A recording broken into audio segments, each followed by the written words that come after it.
봅시다. 다들 하고요. 오케이. 저번 시간에 우리가 했던 거는 강학습에서 모델 베이스드에 대해서 배웠어요. 모델 베이스드 같은 경우에는 뭐냐 그랬냐면은 모델을 알고 있는 모델을 기반으로 학습한다 그래서 모델 베이스드였고 모델 프리 같은 경우 모델이 없다. 그래서 얘기하는 모델이 뭐냐? 우리가 환경에 대한 모델을 얘기하는 거였어요. 환경에서는 무슨 일이 일어나냐면은 우리가 액션을 에이전트로서 던져주게 되면은 그 액션을 받아서 다음 스테이트와 리워드를 뱉어내는 역할을 하는 어떤 일종의 기계 같은 거죠. 뭐 기계라고 볼 수가 있죠. 근데 우리가 환경이라고 하는 건 실제로 존재하는 거인 거에 비해서 우리가 모델이라고 하는 거는 내가 환경을 잘 모르더라도 환경에서 일어나는 일들을 알 수 있도록 해주는 그런 장치 같은 거죠. 그러니까 말 그대로 모델이에요. 실제 원형에 있고 원형의 그런 오리지널 엔바이러먼트라고 하는 게 있고 그거에 대한 모델을 해서 우리가 그 모델을 기반으로 학습을 하는 거를 모델 베이스라고 얘기합니다. 그래서 모델 베이스드 아래에서는 그 모델이 대체 어떻게 처리가 되냐? 스테이트 트랜스퍼 프로바빌리티로 처리가 됩니다. 그러니까 내가 예를 들면은 어떤 스테이트에서 어떤 액션을 할 수 있다라는 게 알려져 있는 경우에는 모델 베이스로 할 수가 있는 거죠. 예를 들면은 우리가 환경에서 환경에서 이런 그리드 월드가 있어요. 그리드 월드에서 내 에이전트가 여기에 있어요. 지금 여기에 있을 때 우리가 모델 프리 같은 경우에는 내가 어떤 액션을 할 수 있는지 정도밖에 몰라요. 아, 위로 갈 수 있다, 왼쪽으로 갈 수 있다, 오른쪽으로 갈 수 있다, 아래로 갈 수 있다, 오른쪽으로 갈 수 있다. 이 정도만 알고 있지만 모델 베이스 같은 경우에는 내가 왼쪽으로 갔을 때 몇 점을 받을지, 왼쪽에서 위로 갔을 때 몇 점을 받을지, 왼쪽 버튼을 눌렀을 때 왼쪽으로 갈 확률이 얼마인지 이런 것들을 다 알 수가 있습니다. 우리가 봤던 그리드월드 예제에서는 스테이트 트랜지션 프로바빌리티라는 게 딱히 중요하지 않았어요. 그러니까 스테이트 트랜지션 프로바빌리티라는 거는 뭐냐면은 TSAS 프라임이라고 쓰기도 하고요. 저기 뭐야? PS 프라임 기분 SA라고 쓰기도 해요. 현재 스테이트에서 어떤 액션을 했을 때 다음 스테이트에 대한 확률 값이 어떻게 되냐에 대한 내용인데 이거를 항상 알아야 되는 거는 아니고 이게 항상 확률적이지 않을 수도 있어요. 그러니까 어떤 경우에는 디터미니스틱합니다. 디터미니스틱하다는 거는 뭐예요? 그러니까 내가 어떤 버튼을 누르면 항상 그 스테이트로 이동하도록 되어 있다는 거죠. 근데 모델 프리에서는 그러니까 모델 베이스드에서는 적어도 이 확률 값이 1이든 아니면 뭐 0에서 1 사이의 어떤 값이든지 간에 저걸 확률로 모델링 하든지 확률적인 프로세스로 모델링 하든지 아니면 디터미니스틱한 그런 프로세스로 모델링 하든지 간에 상관없이 뭐를 알아요? 다음 스테이트 S 프라임이 뭔지를 알고 있어요. 이게 모델 베이스드예요. 그러니까 내가 모델에서 그러니까 엔바이러먼트에서 어떤 행동을 했을 때 다음 스테이트가 뭔지를 알고 있는 경우를 모델 베이스드라고 하는 거죠. 반면에 모델 프리 같은 경우에는 다음 스테이트 S 프라임이 뭔지를 경험하기 전에는 몰라요. 경험하기 전에는 모르고요. 직접 액션을 해서 딱 S 프라임이 나오기 전까지는 모르고 내가 지금 알고 있는 현재 스테이트에서 가장 밸류 값이 최대가 되는 액션을 보는 것만 하는 게 모델 프리가 됩니다. 그래요. 그 정도의 차이가 있어요. 그래서 우리가 모델 베이스 알고리즘으로는 저기 다이나믹 프로그래밍이라고 하는 알고리즘들을 배웠었죠. 모델 프리 알고리즘에서는 우리가 좀 학습하는 방법이 약간 다른데 그 학습하는 방법이 다르다는 거는 뭐냐면은 모델 베이스 같은 경우는 아까도 뭐라 그랬냐면은 S에서 뭔가 하면은 S 프라임으로 간다라는 다음 스테이트가 뭐가 될지를 알고 있어요. 그러니까 내가 직접적으로 S에서 A를 해보지 않아도 다음 스테이트가 뭔지를 알 수 있단 말이에요. 그죠? 내가 현재 스테이트가 S1일 때 A를 하면은 S 뭐 4로 간다. 현재 스테이트가 S2일 때 A를 하면은 S5로 간다. 이런 거를 다 알고 있단 말이에요. 그러니까 내 에이전트가 항상 S1에 있을 때만 S1에서 어떤 액션을 했을 때 얼마가 될 건지를 학습하는 게 아니에요. 뭔 얘기냐? 우리 저번에 모델 베이스드 볼 때 밸류 맵이 전부 다 한꺼번에 업데이트가 됐어요. 밸류 전부 다 한꺼번에 업데이트가 되는 이유가 발견돼요. 내 에이전트가 어디에 있든지 상관없이 내가 그 에이전트가 여기 있을 때 무슨 일이 일어나는지 완벽하게 알기 때문에 그래요. S 프라임이 뭐가 될지를 알고 있으니까. 그죠? 그러니까 우리가 한꺼번에 밸류 웹을 업데이트 할 수가 있었던 거예요. S 프라임을 아니까. 근데 반면에 그러면은 모델 프리는 어떻게 써요? 모델 프리는 다음 스테이트에 대한 정보를 알 수가 없겠죠. 알 수가 없는 상황이 됐죠. 알 수가 없기 때문에 어떻게 해요?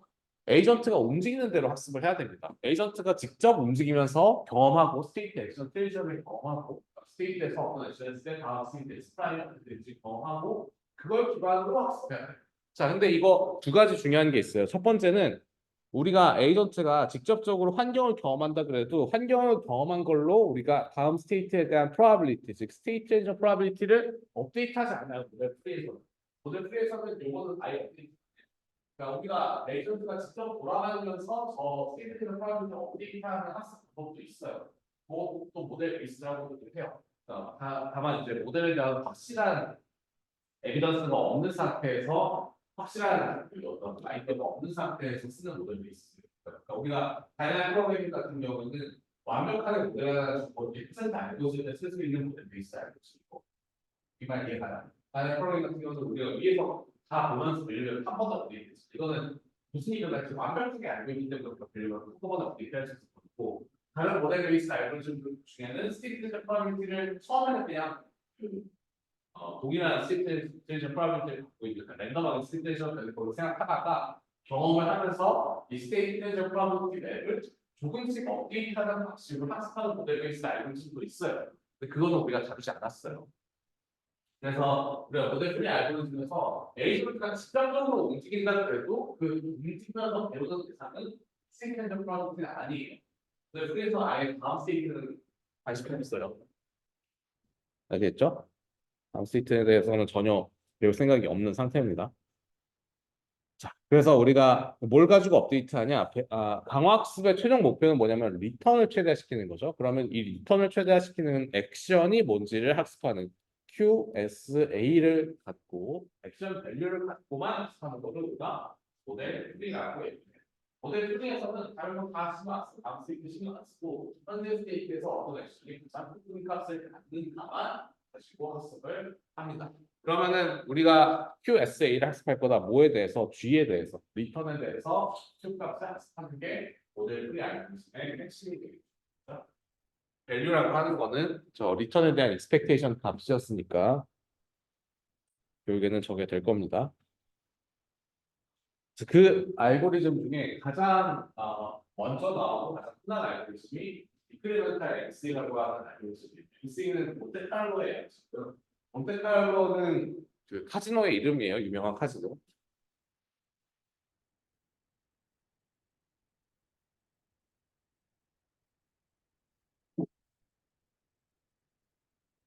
모나코에 있다고 하는데 프랑스의 유명한 뭐 나는 잘 모르는데 그 유럽에서 나온 작품 같은 거 혹은 미국에 나오는 무슨 뮤지컬이나 작품 같은 거 보면 몬테카를로라는 얘기가 좀 나올 때가 있어. 왜냐면은 그 영국에서도 오고 미국에서도 오고 프랑스에 있는 뭐 유명한 그 네? 돈 많은 사람들이 가는 뭐좀 이런 이런 질문 뭐지? 신라호텔? 뭐 그런 신라호텔 회원권? 뭐 그런 신라호텔 사우나?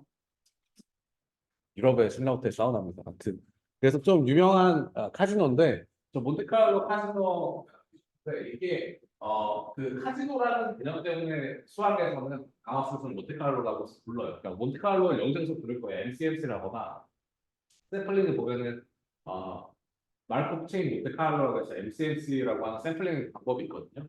그것도 그렇고 여기서 얘기하는 몬테카를로도 그렇고 수학이나 이런 기하학습에서 얘기하는 몬테카를로는 카지노, 랜덤리스에 관련된 얘기예요.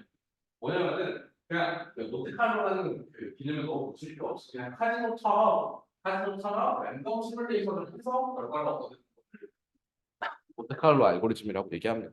그냥 말을 팬시하게 붙였을 뿐이지 그냥 랜덤하게 해가지고 결과값을 찾는 거예요. 네. 여기 랜덤리스 샘플스로 처럼 우리가 어떤 결과를 얻기 위해서 랜덤 샘플링을 쓰면 결과를 얻을 수 있는 경우에 몬테카를로라고 하는 알고리즘을 씁니다. 자, 뭐냐면은 우리가 파이를 어떻게 구하냐? 파이 3.14 위로 구입 하는 그 녀석을 대체 어떻게 구하냐? 그거 했을 때 모르죠. 모르는데 그 모든 사람이 가장 간단하게 할 수 있는 방법이 있고 작도 해가지고 뭐 이게 얼마가 다른지 이런 거 하는 방법도 있긴 한데 가장 쉬운 방법은 이거예요. 우리가 여기 보면 0.5 반지름이 0.5인 원이거든요. 반지름이 0.5인 원, 사각형이라고 원이 있어요. 그러면은 사평 입장에서는 1cm, 1cm 다른 센치는 모르겠지만 그러니까 1 길이가 1인 정사각형이 있고 원의 입장에서는 간절미 0.5인 원이 되는 거죠. 그럼 우리가 이 원을 그려놓고 이 원 안에 떨어지는 파란 색깔 점을 찍는 거고요. 원 바깥에 떨어지면은 검은 색깔 점을 찍는 거예요. 그럼 우리가 원의 넓이를 구할 수가 있겠죠. 그죠? 원의 넓이를 어떻게 구해요? 이게 넓이가 1이기 때문에 정사각형의 넓이가 1이기 때문에 1분의 파란 색깔 점을 그러니까 여기 전체 점 찍힌 것 개수분의 파란 색깔 점의 개수로 하면은 1분의 그러니까 정사각형 넓이분의 파란 색깔 동그라미의 넓이가 되기 때문에 그 원의 넓이를 직접적으로 수식을 몰라서 공식을 몰라서 계산할 수가 있는 거죠. 이거 이해가요? 그러면 우리가 이 원의 넓이를 기반으로 반대로 이 단주율을 구할 수가 파이를 구할 수가 있게 되는 거예요. 파이 알수 있습니까? 맞아요? 파이 알고 보니까 파이 알고 보니까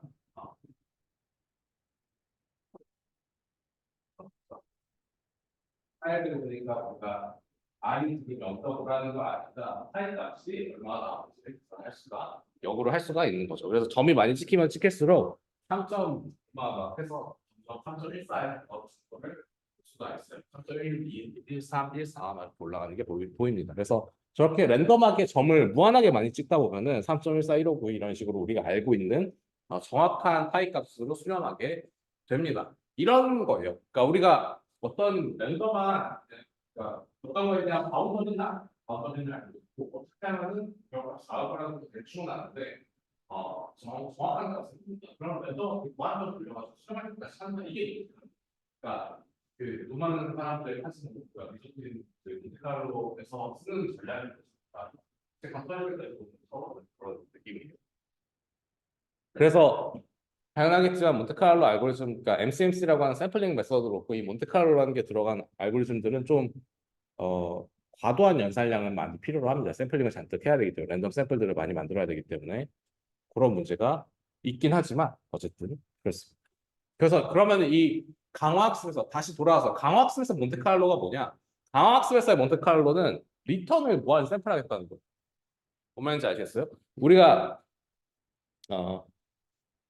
네, 여기는 이제 인크리멘탈에 대한 거니까 이제 다시 빈 페이지로 가서 네, 빈 페이지로 가서 강화학습에서 몬테카를로는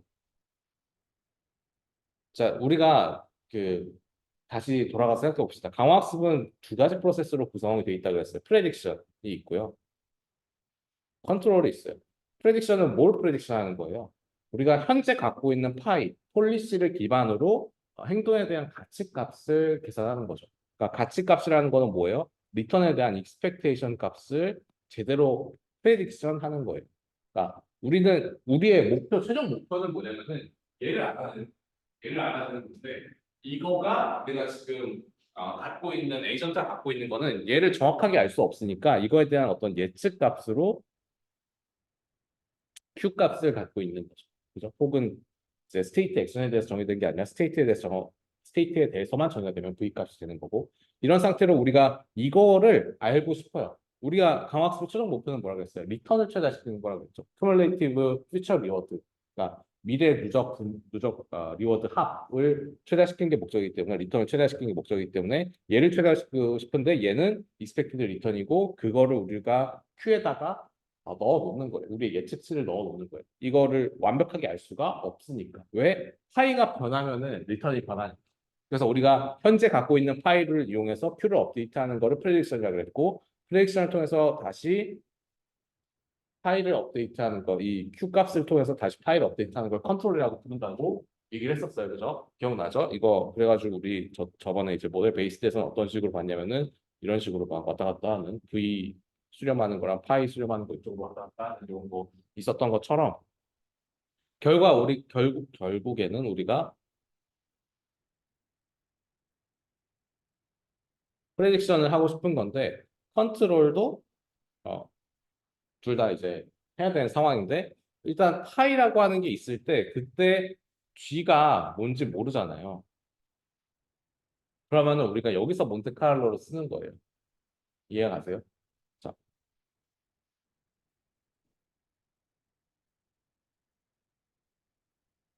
내 파이가 항상 같은 리턴으로 수렴하지 않아요. 왜냐면 내 파이 역시도 어떤 스테이트에서 액션을 할 확률 분포로 수렴해요. 내가 뭐 예를 들면은 그 이런 틱택토라는 게임을 해요. 여기 동그라미하고 X하고 이게 저기 빙고 게임 같은 거거든요. 그래서 우리가 이렇게 막 이렇게 하면 이기고 뭐 이런 건데 이런 빙고 게임 같은 틱택토 게임을 할 때 내가 만약에 랜덤한 행동을 갖고 있다고 하면은 내가 행동하는 게 매번 같은 확률 분포를 갖고 있다고 하더라도 확률적인 프로세스에 따라 가지고 어떤 값이 샘플이 되는지에 따라 가지고 이길 때도 있고 질 때도 있겠죠. 그죠? 그러니까 내가 어디다가 동그라미를 치고 어디다가 X를 치는 것 자체가 확률적인 프로세스면은 매번 같은 결과로 이어지지 않을 거잖아요. 매번 같은 리턴을 얻는 게 아니라는 거죠. 내가 어떨 때는 그 움직임 자체가 저기 아, 확률 분포로 구성되어 있어 확률적인 프로세스라고 얘기를 하면은 내가 여기에서 다음 스테이트 여기로 가고 다음 스테이트 여기로 가고 이렇게 가고 하는 거를 원래 첫 번째선 해가지고 리턴을 구했는데 그 다음에는 여기서 여기까지 가는 거는 동일하게 가는데 여기서 갑자기 여기로 가는 게 아니라 일로 가는 거예요. 그래서 좀 더 멀리까지 가서 리턴이 달라질 수도 있는 거죠. 같은 파이임에도 불구하고 확률적인 프로세스이기 때문에. 그럼 우리가 이 확률적인 프로세스이기 때문에 이 파이에 대한 리턴이 하나로 결정되어 있지 않고 이 파이에 대한 익스펙티드 리턴을 구해야 되는데 익스펙티드 리턴을 구하는 방법을 어떻게 하겠다는 거였어요? 몬테카를로를 이용해서 하겠다는 거. 그러니까 이 파일을 통해서 무한하게 많은 행동을 하게 되면은 결국에는 구할 수 있다는 거죠. 그렇죠? 그게 이 몬테카를로를 쓰는 거의 이유입니다.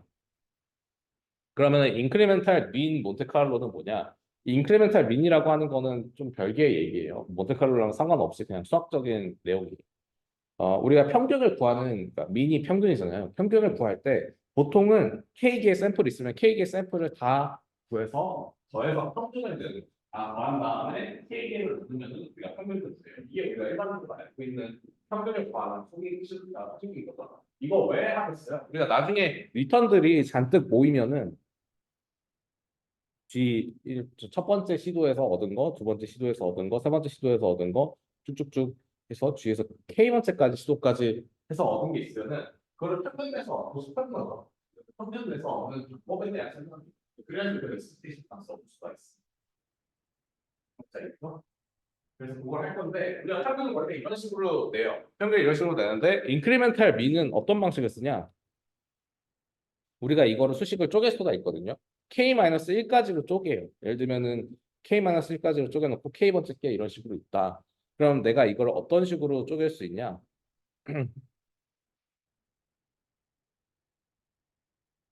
그러니까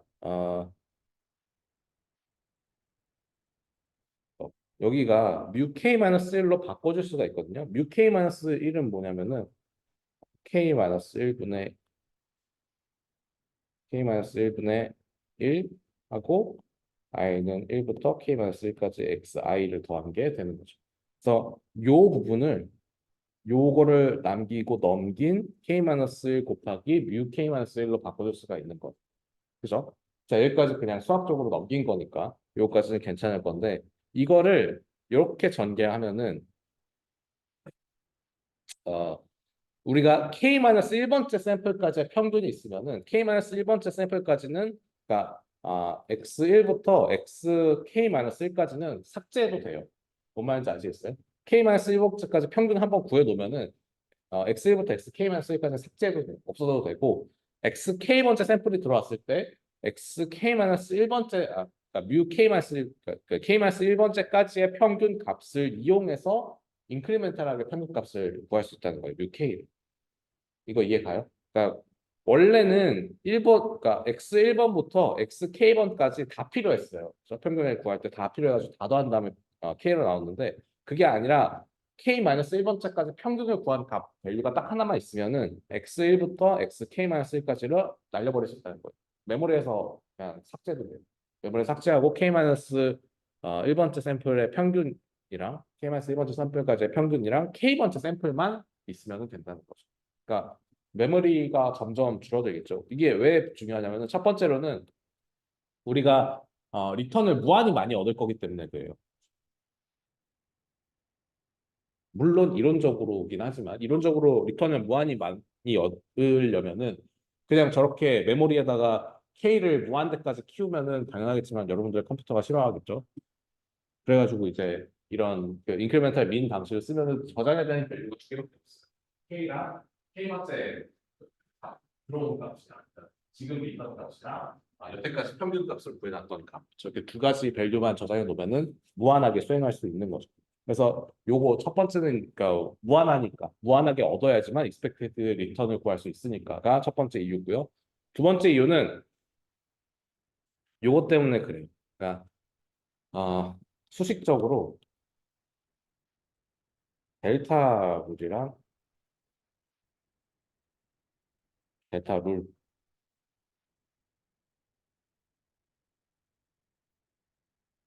이 델타 룰의 형태를 가진다는 것 때문에 쓰는 건데요. 델타 룰이라는 게 뭐냐? 델타 룰은 요거 얘기하는 거거든요. 델타 수학 기호에서 이 델타가 표현하는 건 뭐냐면은 차이를 의미해요.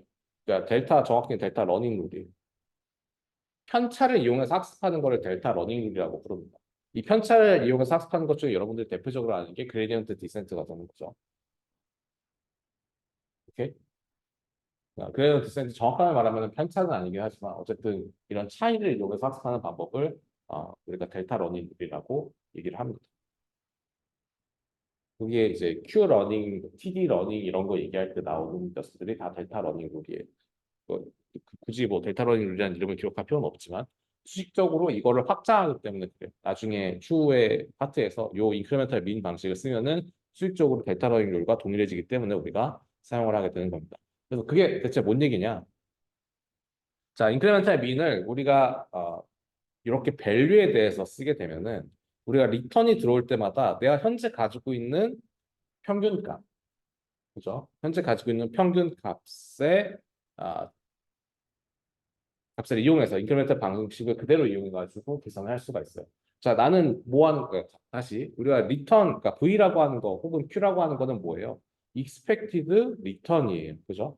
expected return이니까 우리가 여기에서 얘기하는 평균 값은 V에 대응되는 거고요. V나 Q에 대응되는 거고요. 그래서 새로 들어오는 샘플 XK 값은 새로 들어온 G 리턴 값에 대응이 되는 거예요.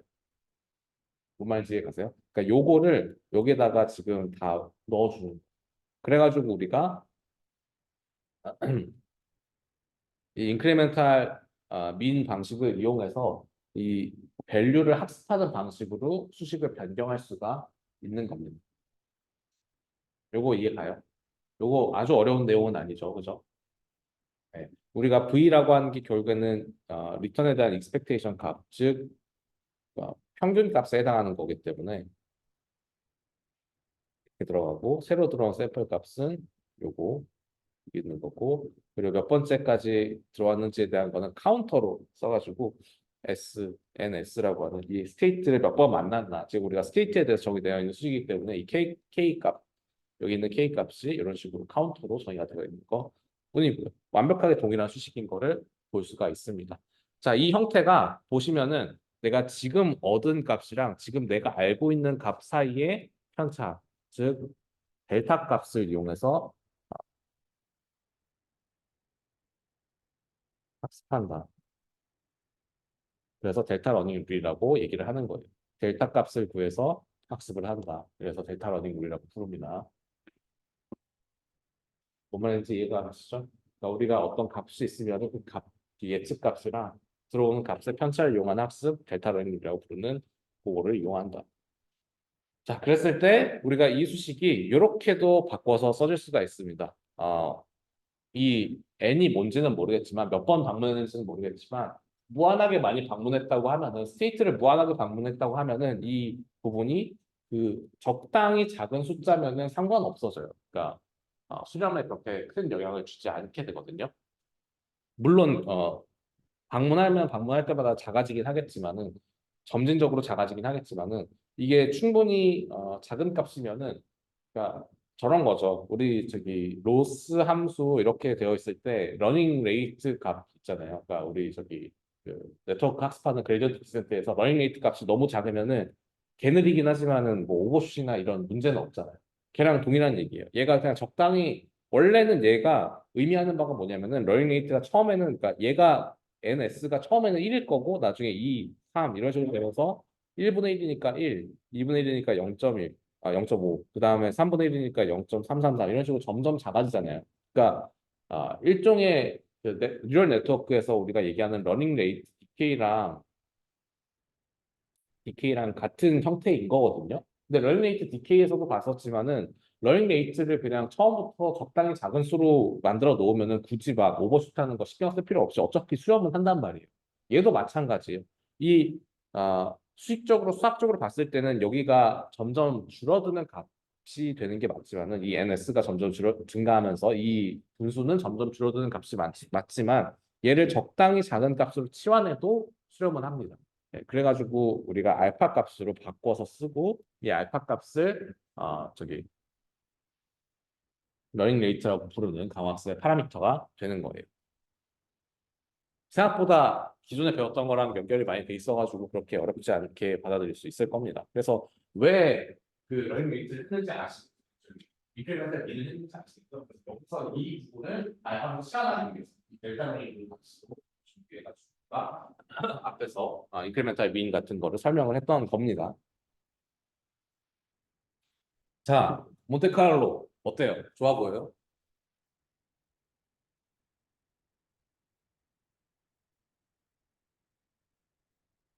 몬테카를로 좋은 거 같다. 손. 안 좋은 거 같다. 손. 왜 안 좋아요? 어, 랜덤하다. 랜덤한 거 그냥 무한히 얻을 수 있으면 실험하는데?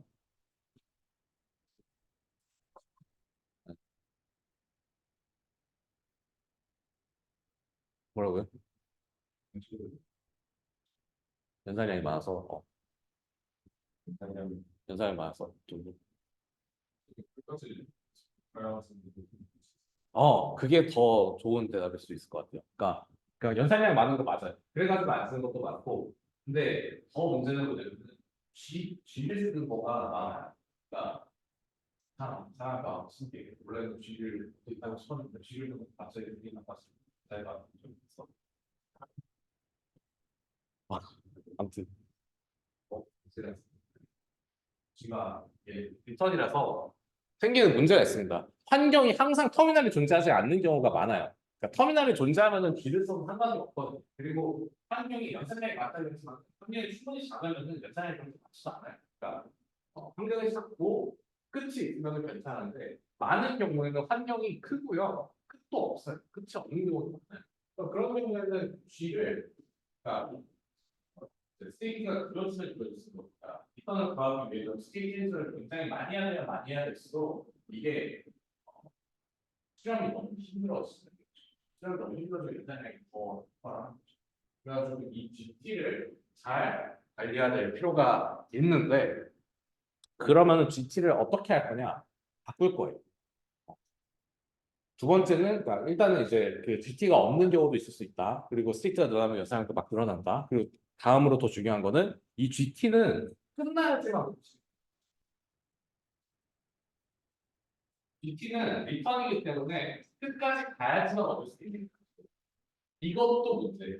그러니까 우리가 뭔 얘기냐면은 내가 지금 저희 폴리시를 이용해가지고 밸류를 업데이트 해놨고 그 밸류를 기반으로 지금 폴리시에 대한 프레딕션을 하고 있는 거죠. 밸류 값을 예측하고 업데이트하는 방식을 쓰고 있는데 그 업데이트하는 방식을 GT를 얻을 때까지 GT는 터미널 끝까지 가야지 나오고 있는데 내가 지금 또 같은 폴리시를 갖고 있다는 걸 알고 있으면 바로 그거를 끝까지 가가지고 결과값을 얻어내고 업데이트 해야 된다는 좀 불편함이 있는 거예요. 끝까지 가기 전까지는 학습을 못해요. 이게 얼마나 이상한 거냐면은 그냥 예를 들면 여러분들의 로봇을 저기 뭐 낭떠러지 근처에서 이제 외줄타기를 하는 거를 학습을 시킨다고 했을 때 끝까지 가지 않으면 학습이 계속 안 돼요. 그러니까 모든 위치에서 다 떨어지는 경험을 하고 나서야 이래야 안 떨어지구나, 안 떨어지는구나를 학습하고 끝까지 가는 경험이 되는 거예요. 그러니까 이게 이 끝까지 가야지만 학습할 수 있다는 게 굉장히 그러니까 랜덤하게 성공한 경험을 얻을 때까지 다 저기 리턴들을 무한 수집한 다음에 그래야지 업데이트, 그 다음에 업데이트 해야지만 이 밸류가 제대로 없습니다. 그게 불편합니다. 그래서 우리가 쓰는 방법이 TD 러닝이라고 하는 거예요. 몬테카를로는 그래 무한하게 경험을 쌓아가지고 끝까지 간 다음에 뭐 리턴을 가지고 업데이트하겠다 이건데 템포럴 디퍼런스 러닝, TD 러닝이라고 하는 건 끝까지 안 가겠다는 거죠. 내 눈앞에 있는 것만 보고 하겠다. 눈앞에 있는 것에 대비해서 내가 얼마나 좋은지 현재 스테이지가 얼마나 좋은지 이거 가지고 된다. 이걸 우리가 부츠 스트래핑이라고 부르는 스트래핑이라고 하는 게 별다른 다방식 동안 쓰는 용어가 아니라 그냥 영어 단어 이런 상황을 쓰는 영어 영어 단어이기도 하고 다른 알고리즘들도 이런 경우에 좀 많이 쓰는데 어떤 경우냐면은 내가 현재 스테이트에서 뭔가 배워야 할 때 다음 스테이트가 맞다고 가정하고 하는 학습을 하는 거.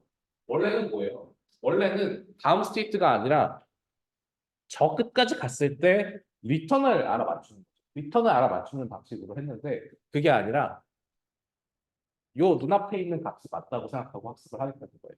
그래서 어떤 식으로 진행이 되냐? 이런 식으로 진행이 리턴 수식을 풀어쓰는 거예요. 리턴이 뭐였어요? 리턴이 리워드의 미래 리워드의 총합이었죠.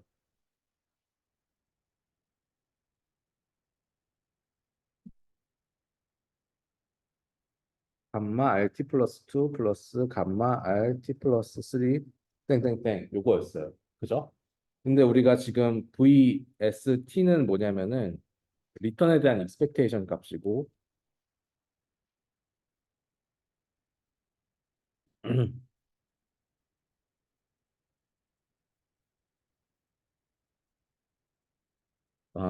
정확히 얘기하면 RT 플러스 1 플러스 감마 GT 플러스 1인데 이 GT 플러스 1이 익스펙테이션 값입니다. 그렇죠?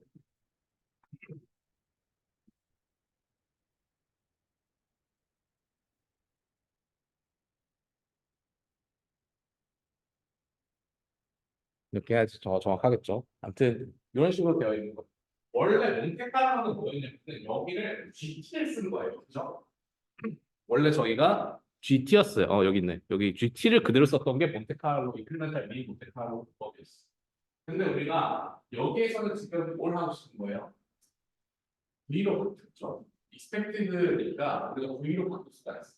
그러니까 내가 원래는 여기가 expectation이 아니라 GT 플러스 1이라고 하는 게 들어가요. 왜냐하면 전체 일단값을 변경하기 위해서는 여기에 expected GT 플러스 1 혹은 VST 플러스 1이 아니라 이거 두 개 같은 거죠. 이거 두 개 같은 거예요. 요 두 개 중에 하나가 들어가는 게 아니라 원래는 GT가 들어갔어요. GT라는 거는 다시 바꿨으면은 이거거든요.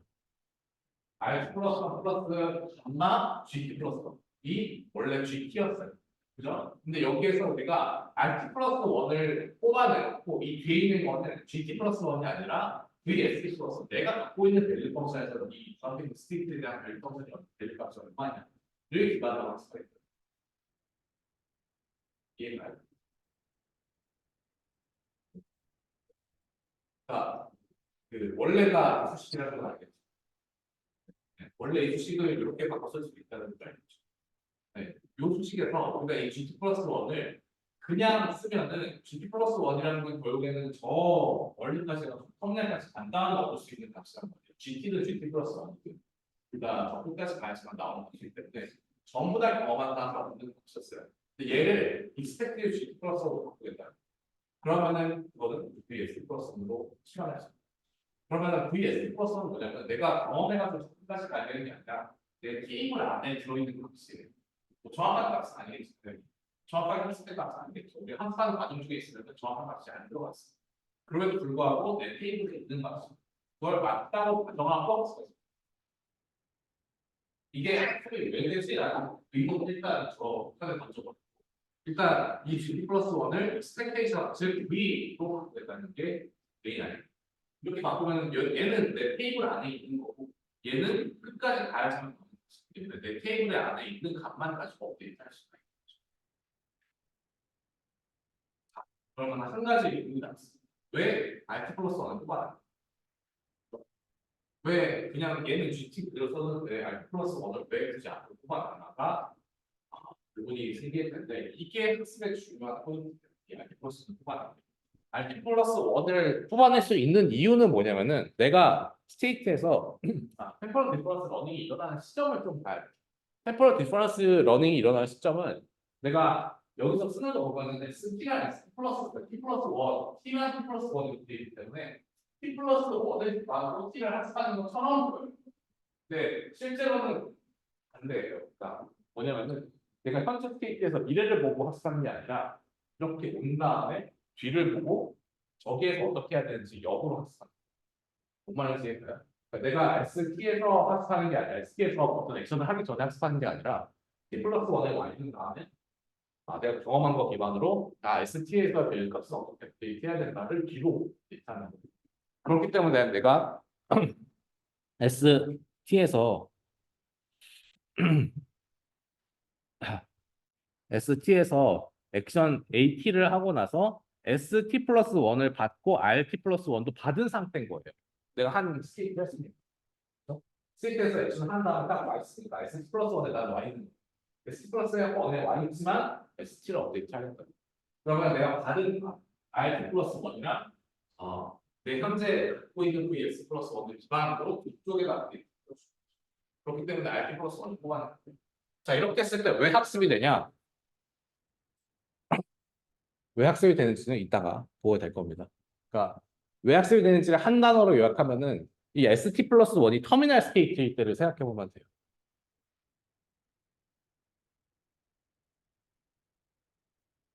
ST 플러스 1이 터미널 스테이트일 때는 이 밸류가 존재하지 않아요. 그러니까 그 경우에는 얘가 존재하지 않는 경우, ST 플러스 1이 터미널이라서 얘가 존재하지 않는 경우에는 VST는 RT 플러스 1이랑 VST 사이에 학습. 요거는 내 부정확한 추리가 동일하는 값이 인터넷에 비해서 학습이 완벽하게 끝나는 값이 아니죠.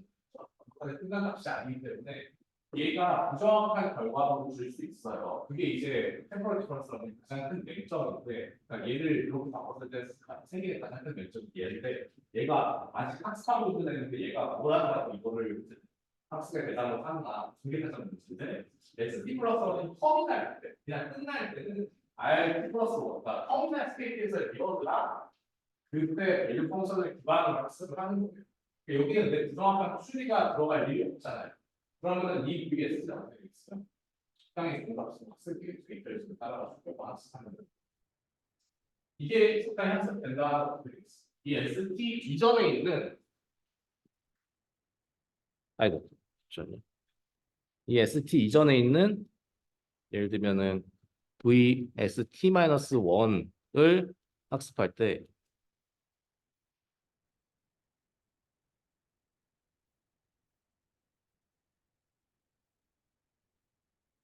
이렇게 학습하는 거거든요. 이 ST-1에 T-1인데 마이너스 ST-1을 학습할 때 이 ST-1을 학습할 때 목표로 삼는 타겟을 삼는 게 RT 플러스 감마 VST예요. 근데 우리가 아까 이 터미널 스테이트에 대해서는 ST가 잘 학습이 됐다. 그죠? 잘 학습이 됐다고 얘기하면 얘도 정확한 추리 값을 갖고 있으면은 이 RT 값과 정확하게 편집해서 떨어지는 값이랑 이 정확하게 예측된 값을 이용해서 ST-를 또 정확하게 예측을 할 수 있는 거죠. 이해가요? 이게 점점 더 이쪽으로 깊어지는 거예요.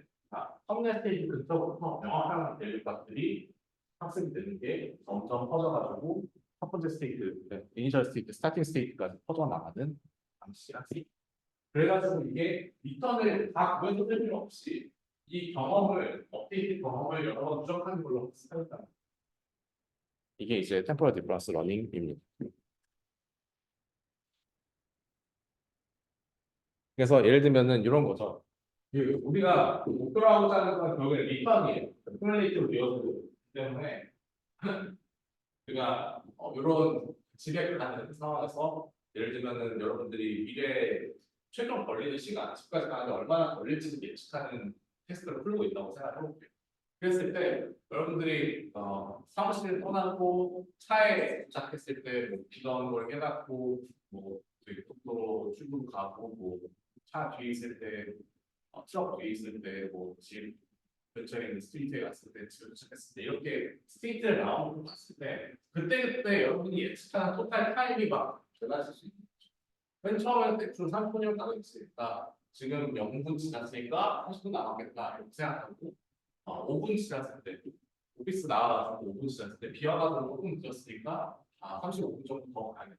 이게 좀 막히구나 이렇게 생각하고 토탈 타임이 돌아가서 10분 정도 걸리겠다 이렇게 생각하고 또 출발했을 때는 이제 또 출구로 이제 들어갔을 때는 나갔을 때는 뭐 20분 정도 지났으니까 여기서 한 15분만 더 가면 된다라고 생각해가지고 토탈 타임을 35분 정도 줄였다. 이런 식의 머릿속에 프로세스가 있는 거죠. 그때 얘기하는 이 프레임드 토탈 타임이 붙어내는 거고 이게 이제 스테이트에 해당하는 거죠. 이게 스테이트에 해당하는 거죠. 여러분들이 어떤 상태에 있는지에 따라서.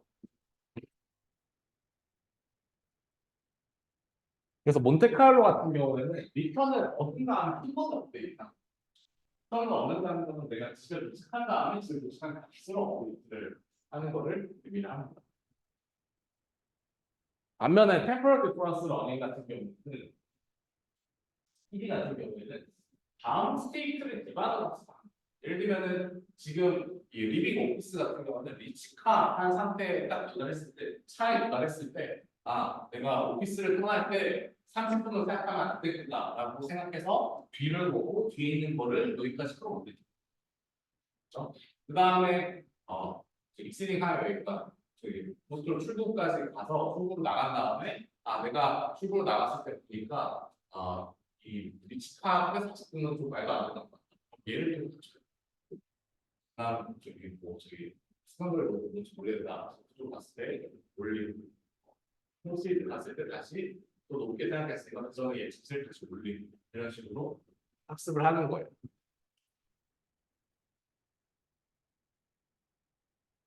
이렇게 학습을 하면 어떻게 되겠어요? 제가 대충 그려보면은 얘를 끌어올렸으니까 이 점까지 올라오고 얘를 끌어올렸으니까 이 점까지 올라오고 얘는 내렸으니까 이 점까지 내려가고 얘는 끌어올렸으니까 이 점까지 내려간 요런 방식의 그래프가 그려지겠죠.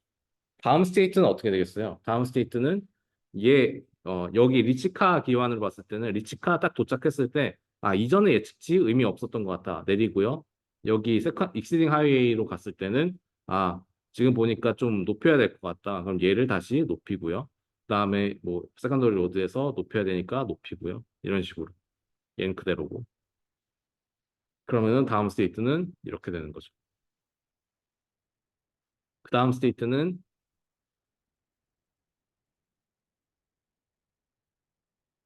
이렇게 되는 거고 그 다음 스테이트가 이렇게 되는 거예요. 그래서 한 번, 두 번, 세 번, 네 번 업데이트 하면은 완벽하게 할수 있는 거죠. 이런 방식의 템포럴 디퍼런스 러닝입니다. 템포럴 디퍼런스 러닝 하는 이유 아까 뭐라 그랬어요? 결국에 우리가 중간중간에 부정확한 밸류 값 때문에 부정확한 다음 스테이트에서의 부정확한 밸류 값 때문에 올라갔다 내려갔다 하는 현상이 있지만은 결국에는 맨 마지막 스테이트에서 있는 터미널 스테이트에 있는 리턴 값을 이용해서 역으로 쭉쭉쭉 정확한 정보가 전파가 되는 거예요. 그래서 학습이 가능합니다. 근데 이게 왜 중요하나? 리턴이 없는 상황에서 학습을 할 수가 있고 무한히 많이 학습하지 않아도 되기 때문에 그래요. 지금 이게 몬테카를로 같은 경우에는 이 하나의 이벤트에 대해서 지금 업데이트는 실제로는 못하겠어요. 폴리시가 다양하게 있고 스테이트 트랜지션 프로바빌리티가 다양하게 있기 때문에 환경의 불안정성이나 내 행동에 따른 결과의 불안정성 때문에 항상 같은 리턴이 나오지 않아요. 뭔 얘기냐면은 내가 액션 하는 게 주사위를 굴려서 하는 액션이다 보니까 그러니까 어떤 확률적인 프로세스다 보니까 항상 같은 폴리시를 항상 같게 갖고 있다고 하더라도 그 결과가 항상 동일하게 나오지 않고 환경에 존재하는 불확실성도 있어요. 환경도 내가 항상 어떤 액션을 한다 그래서 항상 같은 다음 스테이트를 주지 않을 수도 있어요. 그러니까 그런 이벤트들이 있어요. 슬롯머신 같은 거 돌렸을 때 내 행동은 항상 이 슬롯머신을 돌린다고 하는 레버를 내린다고 하는 동일한 행동이지만 결과물은 항상 다르죠. 그런 것처럼 이제 확률적인 프로세스가 있을 수 있어요. 그러니까 그런 확률적인 프로세스 때문에 MC에도 어떻게 했어요? 전부 다 구한다는 평균 내는 방식을 했었죠. 근데 그걸 이제 수학적으로 얘기하면 인크리멘탈 민 방식으로 전부 다 구하는 게 아니라 점진적으로 이제 무한히 많이 할 수 있도록 만들어주는 수익적인 방법 써봤던 거고 템퍼럴 디퍼런스 러닝 같은 경우는 그냥 무슨 리턴을 그려주는 것까지 하냐 해서 이제 맨 마지막에 있는 그 리턴 값을 조금 전파하는 방식을 쓰자라는 식으로 저기 터미널 스테이트가 없어도 되고 리턴을 굳이 다 구해가지고 하는 게 아니라 그때 업데이트하는 방식으로 좀 더 빠르게 할 수 있다. 라는 게 차이입니다. 네. 그래서 몬테카를로는 끝까지 가야 돼요. 끝까지 가야지만 학습할 수 있기 때문에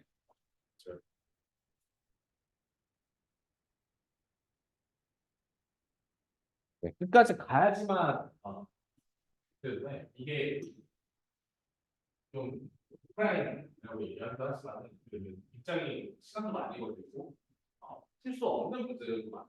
여기 보면은 MCD 컴플리트 에피소드를 그리고 컴플리트 에피소드가 시작부터 끝까지의 스테이트 체인지에 대한 가장 스테이트 액션 묘드, 스테이트 액션 묘드 이거 있잖아요. 그거를 전부 다 담고 있는 거를 컴플리트 에피소드라고 얘기하는데 그러면 이제 중간중간에 막 외장 타겟에서 떨어지고 외절 타겟에서 떨어지고 막 그래도 업데이트를 할 수가 없다는 거죠. 템퍼럴 박스 얼마 전에 그런 중간중간에 일어나는 이벤트들에 대해서 학습을 하면서 수정까지 가지 않더라도 학습을 할 수 있고 결과적으로 많이 하면은 테크놀로랑 동일한 결과가 얻을 수 있다는 장점이 있습니다. 네. 같은 얘기죠. 그래서 이제 컨티뉴잉 엔바이러먼트, 에피소딩 엔바이러먼트 컨티뉴잉 엔바이러먼트 같은 경우는 터미널시티가 없는 경우 이제 에피소딕 엔바이러먼트 저기 터미널시티가 있는 경우를 얘기하는데 TD 같은 경우는 둘 다 쓸 수 있어요. 저렇게 화살표 해놨지만 둘 다 쓸 수 있는 게 TD고 몬테카를로 같은 경우는 에피소딕 엔바이러먼트에서만 학습이 될 수 있다. 요거의 차이라고 보시면은 됩니다. 네. 그래서 뭐 요약을 하면은 이거를 이런 식으로 볼 수가 있어요. 템포럴 리소스 같은 경우 원 스텝 한번 하고 그다음에 뭐한 단계 두 개를 뭐 하는 몬테카를로 같은 경우는 처음까지 가서 리턴을 다 구한다. 퍼센트 세이트까지 안 나가는 그래서 무한하게 많이 가는 게 몬테카를로고 한 스텝만 가는 게 템포럴 리소스입니다. 그러면 그 중간에 있는 것들도 있을 수 있어요. N 스텝, N 스텝 업데이트가 있을 수 있어요. 예를 들면 키판 이동한 다음에 키판 되는 거, 키판 이동한 다음에 키판 뭐 수직적으로 어떻게 될 수 있냐면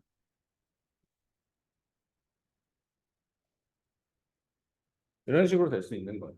한 칸에 대해서 데이터는 한 칸에 대한 비율을 확실하게 정해서 업데이트 하는 거고요. 두 칸에 대해서 하면은 투 스텝을 하면은 두 칸에 대한 비율을 명확하게 가져오고 세 번째 거를 이제 밸류 값을 취하는 것이 이것 같습니다. 몬테칼로 같은 경우는 터미널 스테이트까지 끝까지 가서 업데이트하는 전부 이런 식으로 바꿔서 쓸 수가 있습니다.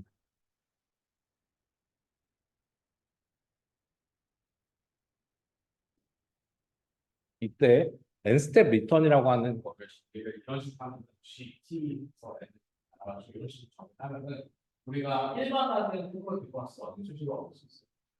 일본은 알파라고 하는 걸 쓰고 델타 러닝 논리를 대로 쓰는데 이게 n이 무한으로 가면은 몬테칼로랑 같다 치는 거고요. n이 1로 가면은 저기 스피러닝 우리가 얘기하는 스텝 스피러닝이랑 이렇게. 근데 이걸 왜 해야 되냐? 왜 알아야 되냐? 우리가 학습을 시켜보면은 TD러닝이 학습을 하는데 좀 오래 걸릴 때가 있어요. 그럴 때는 이제 N스텝 TD를 하면은 도움이 되거든요. 근데 환경마다 N스텝 TD에서 N을 대체 어떻게 해야 되는지가 많이 달라집니다. 어떤 경우에는 좀 적당한 길이 같은 경우에는 투스텝 TD를 하는 게 더 학습이 되는데 원스텝 TD를 하는 것보다 좀더긴 경우에는 포스텝 TD를 하는 게 더 좋을 때가 있어요. 어떤 때는 뭐 특화를 하는 게 더 좋을 때가 있어요. TD하는데 너무 오래 걸리고 그런 문제가 있어요. 그럼 어떻게 하냐? 여러 개의 리턴들이 있는 거죠. 지금 N스텝 리턴들이 여러 개가 있어요. 2스텝 리턴도 있고, 1스텝 리턴은 T가 있고, 4스텝 리턴도 있고, 1스텝 리턴도 있고, 이런 식으로 여러 개가 있을 때, 그거를 평균 내서 가지고 오고 싶은 거예요. 평균 내서 가지고 오면은, 2스텝 TD가 좋은지, 4스텝 TD가 좋은지, 1스텝 TD가 좋은지는 모르겠지만, 평균 내서 쓰면 다 쓸 수 있어요. 좋은 거에 대해서 잘 학습을 잘 있겠지. 라는 아이디어를 기반으로 하는 게 n스텝 리턴을 평균해서 쓰겠다는 아이디어예요. 자, 다시 n스텝 리턴을 쓰는 이유는 그 환경에 따라 가지고 어떤 n스텝 리턴이 더 좋은지가 다르기 때문에 그래요. 좀 더 짧은 거는 뭐 2스텝이 좋거나 좀 더 긴 경우에는 뭐 4스텝이 좋거나 어떤 환경 같은 경우에는 그냥 TD가 좋고 어떤 거는 몬테칼로가 좋고 그건 다 쓰면 좋아요. 근데 그거를 서칭하는 게 어떤 게 좋은지 서칭하는 게 좀 불필요해 보이면은 불필요해 보이니까 우리가 이제 평균 내 가지고 모든 n스텝 TD n스텝 리턴들을 평균에 내 가지고 쓰면은 적당히 좋은 리턴에 대해서 알아서 옵티마이즈 돼서 학습이 되지 않을까라는 방식으로 쓰는 방법이고요. 근데 생각해 보면은 문제가 하나 있어요. 이 n이 1부터 무한대까지 가는 거죠.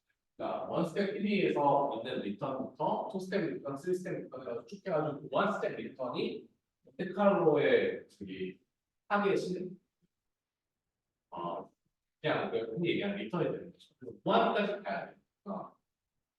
어, 무한까지 가야 된다는 게 이제 단점이 왜냐면은 무한까지 가야 되면은 우리가 평균 낼 때 발산할 수 있기 때문에 그래요. 그래서 발산하지 않으면서 무한한 값에 대한 평균을 구하기 위해서 우리가 웨이티드 에버리지라고 하는 방식을 씁니다. 웨이티드 에버리지 가중 평균 구하는 건데 최근 거에다가 가중치를 더 줘요. 그러니까 n 스텝이 n이 낮을수록 좀 더 가중치를 주고 n이 무한대로 가면 갈수록 가중치를 작게 줘가지고 좀 이 가중평균 값이 수렴하도록 만들어주는 방식을 씁니다.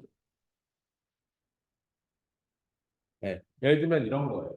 이게 원 스텝 TD 같은 경우는 1을 곱해서 4초, 투 스텝 TD는 람다를 곱해서 4초, 3 스텝은 람다 7. 그래서 쭉 해서 람다 무한대까지 곱해서 가져오게 되는 거죠. 그냥 리턴을 대해서 무한 스텝 리턴 같은 경우는. 그래서 저렇게 람다가 0에서 1 사이의 값이면은 무한을 곱하게 되면 맨 마지막 값이 0이 되기 때문에 전부 다 더했을 때 어떤 특정한 값으로 수렴되게 됩니다. 그러니까 저 람다가 만약에 예를 들면 1점 몇인 봅시다. 그러면 발산을 할 때, 무한대로 발산할 텐데 이 람다가 무한대로 봤을 때 0으로 가는 0에서 1 사이에 되기 때문에 무한스택 가면 무한스택 리턴이 0으로 가고 그러면은 에버리지 했을 때 저 리턴 값이 발산하지 않고 특정 값을 수렴하도록 만들어줄 수가 있습니다. 그게 여기에서 핵심으로 쓰는 아이디어. 이렇게 해서 최근 거 원 스텝, 투 스텝, 쓰리 스텝 이런 것들 좀더 큰 값으로 가지고 처음 올리는 거는 아주 작은 값만 서가 메인 아이디어. 좀 우리가 흔히 생각하는 방학습의 아이디어로 이 람다를 뭐 이런 세이스에서 1에 얼마나 하는지에 따라서 더 멀리 있는 것도 가능하고 두 가지 이유 때문에 그래요. 첫 번째 아까 얘기한 것처럼 최근에 이거를 좀더 가져가고 싶은 게 첫 번째고요. 두 번째는 이렇게 해야지만 수렴하기 때문에 어떤 엔셈 리턴이 좋은지는 모르겠지만 람다가 0에서 1 사이에야지 이게 수렴한다는 게 보장이 됩니다. 그래서 이거를 이런 식으로 하고 싶은데 이런 식으로 하면은 n이 무한대로 갔을 때 이게 발산하는 건데 이거를 그런 걸 해가지고 수렴하라고 만들어 줄게 메인 아이디어입니다. 이거 무한 등비급수의 합이라고 하는 말만 들어도 저 기억이 새록새록 나죠? 고등학교 수학이니까 요즘도 배우죠? 무한 등비급수 배워? 안 배웠어요? 알긴 알아요. 그러니까 계속 곱해지는 수열이 있을 때 그거 더하는 거에 대한 거죠. 그거 무한 등비급수의 합 수식 저도 몰라요. 기억 안 나요. 보다 그때 기억했는데 까먹어가지고 찾아왔는데 그런 식으로 수식을 이용해가지고 하면은 수렴성이 증명이 됩니다. 수렴성이 증명이 돼요. 네, 이걸 이용해가지고 수렴성을 증명하고 수렴할 수 있는 조건으로 람다를 약간 바꿔줘야 돼요. 네, 그 과정이 들어가서 정확히는 람다를 곱하기 곱하는데 1마이너스 람다가 있고 거기다가 람다가 하나씩 곱해지는 것을 써야지만 수렴을 합니다.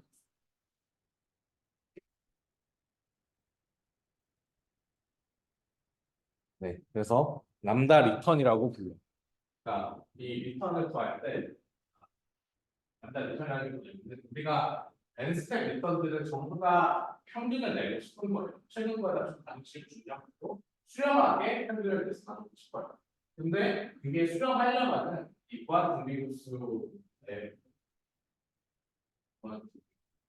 합 이런 수식을 이용해서 수렴수를 증명할 뿐만 아니라 그랬을 때 발생하지 않고 적당히 일단 범위에서 돌아다니는 모습을 만들어주려면은 이런 1마이너스 람다가 튀어나와야 됩니다. 그러니까 수식 한번 읽고 수식 한번 읽고 왜 1마이너스 람다가 튀어나와야 되는지 볼 수가 있어요.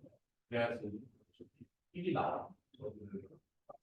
그래서 요거가 특정한 범위 내에서 무시가 될 수 있도록 만들어주기 위해서 1마이너스 람다로 넣어주고 여기는 무한 등비급수의 합.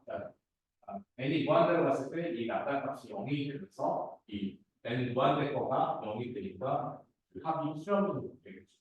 그런 방식으로 만든 리턴, 즉 n스텝 리턴들에 대한 가중 평균을 이용해가지고 최근 거를 강조하고 수렴선이 증명되어 있는 여러 개의 n스텝 리턴들의 평균 값이 됩니다. 그러면 우리가 최근 거를 얼마나 반영할지는 저 람다 값을 이용해가지고 조절해 줄 수가 있게 되겠죠.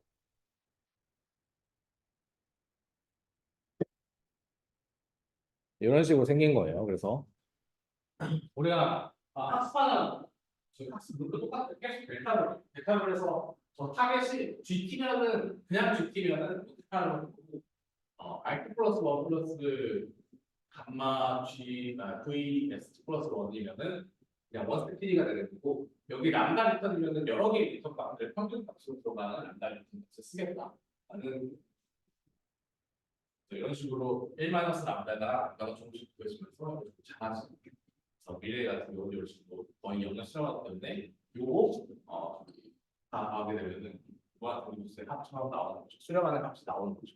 그래서 넓이가 1이 되도록 만들어주기 때문에 수렴이 된다 뭐 이런 얘기를 하는 거고요. 토탈 에리아가 1이라는 게 넓이가 1이 되는 그 가중 평균으로 만들기 위해서 이제 넓이가 1이 되도록 만들어주는 거고요. 아무튼 여기까지 괜찮죠? 근데 이 람다 리턴에 문제가 하나 있습니다.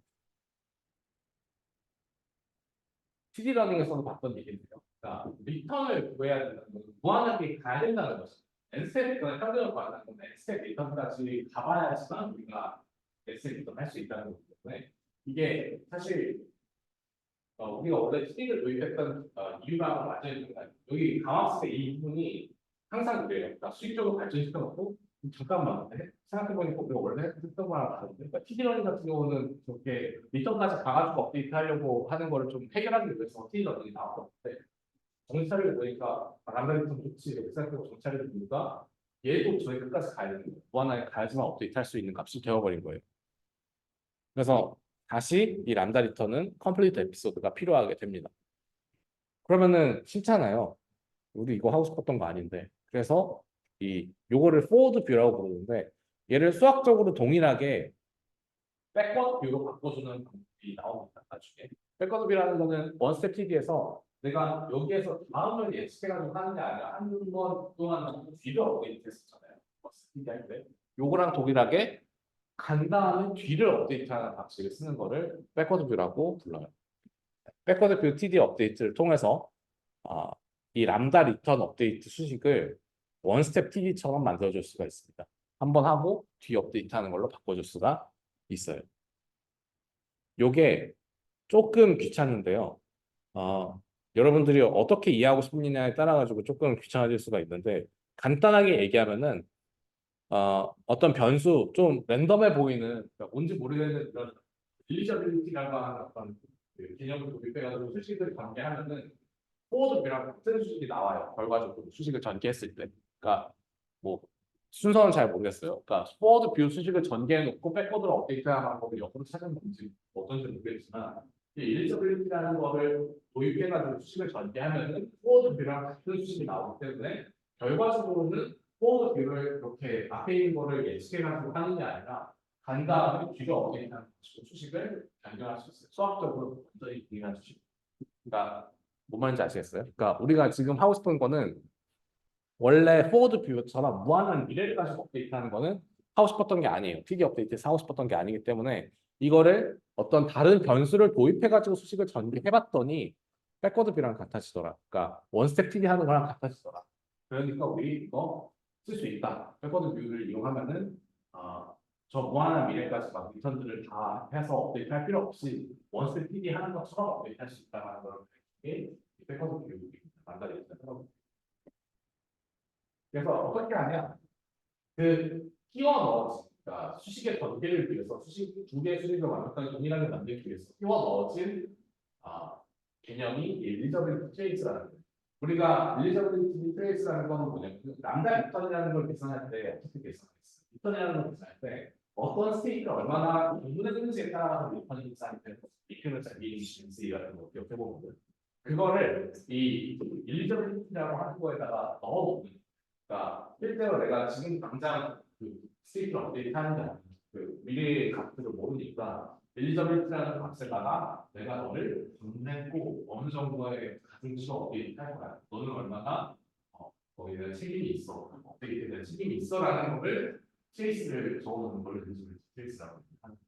그러니까 방문할 때마다 카운터에 해당하는데 카운터에 해당하는데 약간의 가중치를 근데 이 가중치가 보면은 반말은 안다가 들어있어요. 그렇죠? 반말은 안다가 들어있는 이유는 뭐 때문이겠어요? 수직 관계를 반말을 안다 때문에 의미하는 수식을 그래서 반말을 안다 있는 거예요. 그래서 왜 반말을 안다가 갑자기 이렇게 있지?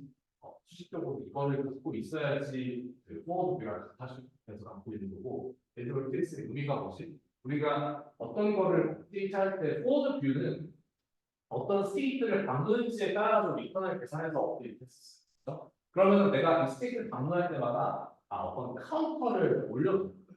내가 너 나중에 업데이트할 때 얼마나 얼마니까 포워드 뷰에서 유저 스페이스나 포워드 뷰에서 엔드 카운터 올라갔던 것처럼 내가 너는 카운터를 올려놓는 거야. 나중에 업데이트할 어느 정도의 비율로 업데이트하는 게 많이 건드렸으면은 뭐 알파 값이 작아지는 그런 거 있었잖아요.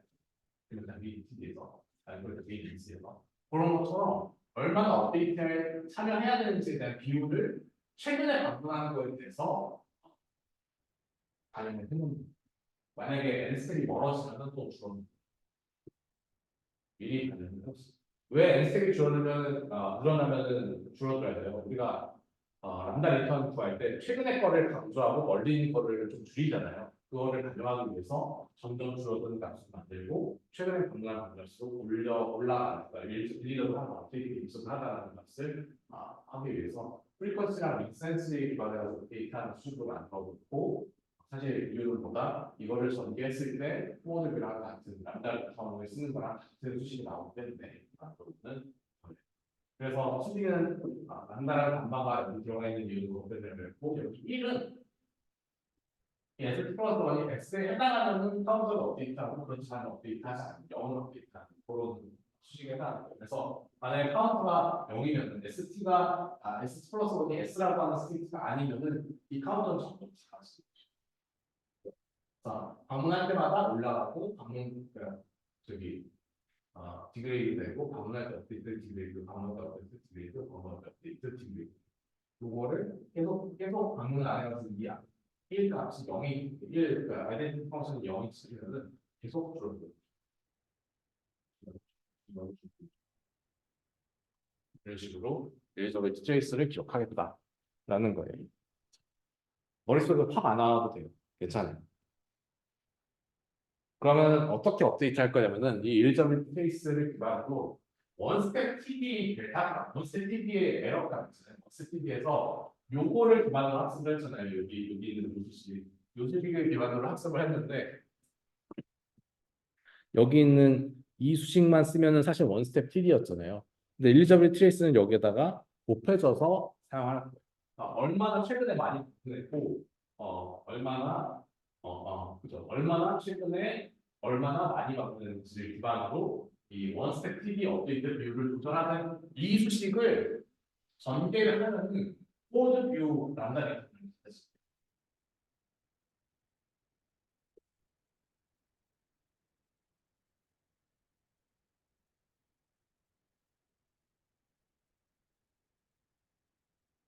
그것은 왜 그러냐?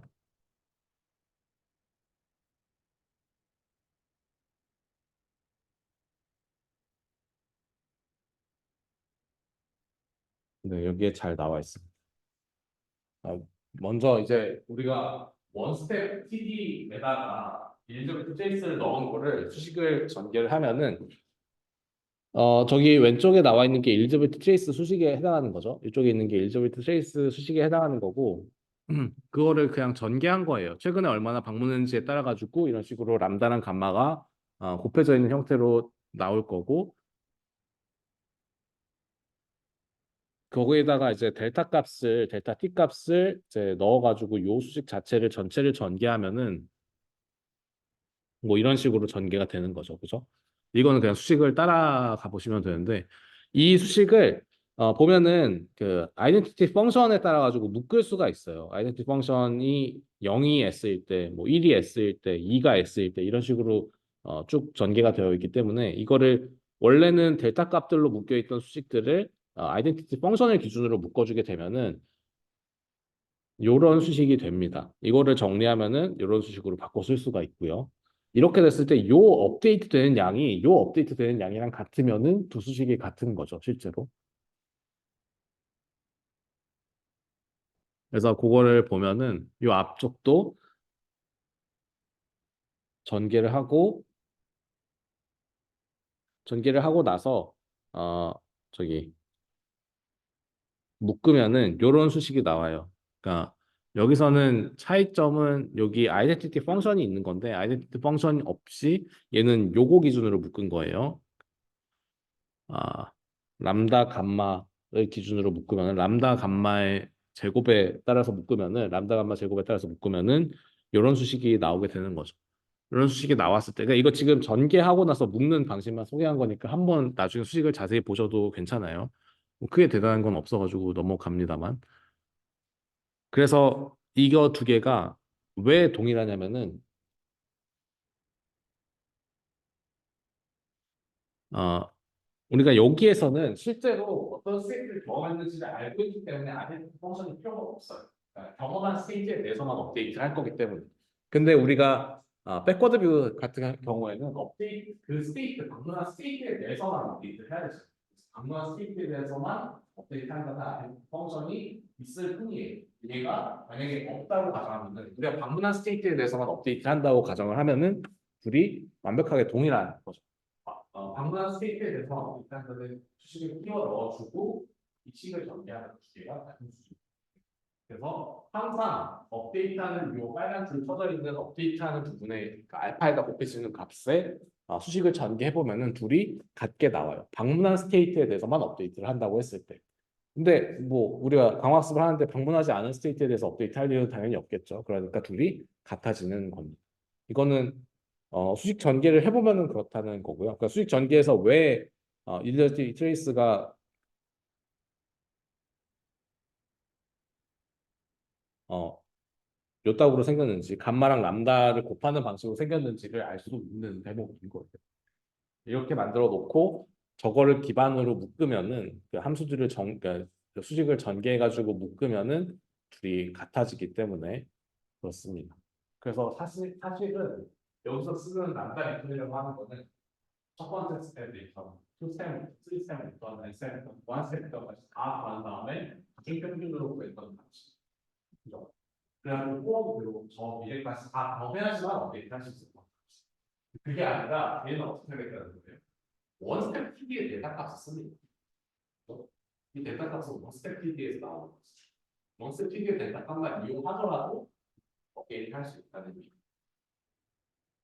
이게 얼마나 파워풀한지 아시겠죠? 그러니까 원래는 저 무한까지 다 경험한 다음에 업데이트해야 됐던 거를 일점 필수하는 거 하나 끼워 넣으면서 한 번 경험할 때마다 뒤에 있는 거 업데이트하는 수식으로 원스피드의 수식으로 바꿔줄 수가 있는 겁니다.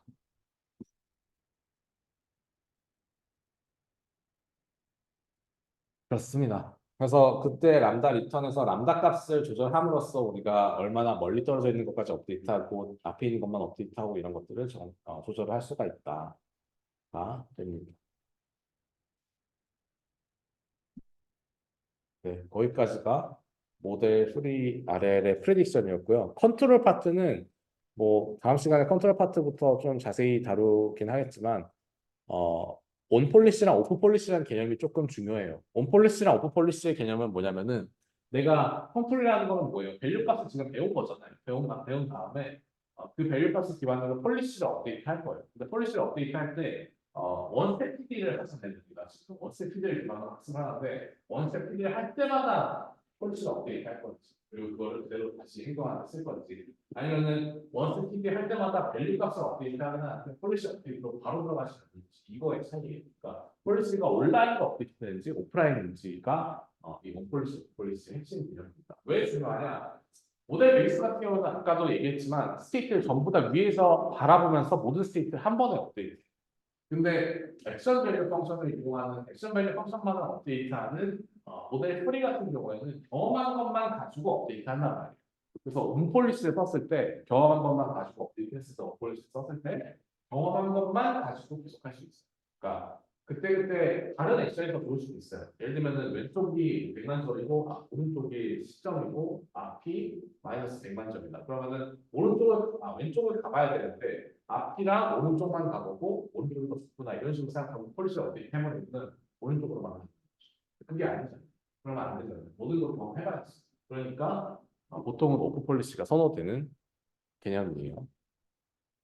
그런 개념들이 중요하기 때문에 그 개념에 맞춰서 온폴리시랑 오프폴리시 알고리즘이 두 개가 나오거든요. 살사랑 어, 저기 살사랑 하나가 큐러닝, 큐러닝 이렇게 두 가지가 나와요. 살사랑 큐러닝만 보면은 사실 모델 풀이 타블러 알려주시면 모델 풀이로 끝납니다. 그렇게 보고 다음 시간에는 그 이 살사랑 큐러닝에 대해서 자세히 보고 그 다음에 밸류 펑션 어프로크시메이션이랑 폴리시 그레디언트 파트로 넘어가면은 될 것 같아요. 질문 없으면 여기서 마치고 수고하셨습니다.